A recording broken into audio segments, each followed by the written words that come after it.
কিছুমান মানুহ আছে যিয়ে নিস্বাৰ্থৰ বাবে সকলোবোৰ কৰিব পাৰে। সেই ধৰণৰ মানুহ বন্ধুত্ব হৈ জীৱনলৈ আহে আৰু শত্ৰু হৈ মনত আঘাত দিয়া ধৰি যায়।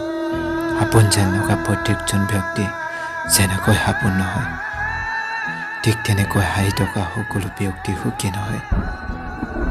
চকু পানী হাৰত থকা দুখবোৰ কোনো নেদেখে, কিন্তু ভুলবোৰ সকলোৱে দেখে। জীৱনত কিছুমান প্ৰশ্ন থাকে যাৰ উত্তৰ কেতিয়াও পোৱা নাযায়। কিছুমান ভুল থাকে যিবোৰ কেতিয়াও শুধৰাব নোৱাৰে, আৰু কিছুমান কষ্ট থাকে যিবোৰ কাকো ক'ব নোৱাৰে। মুখৰ কথাৰে বহুত আপোন বুলি কয়, কিন্তু সময়তে দেখা যায় কোন আপোন কোন পৰ।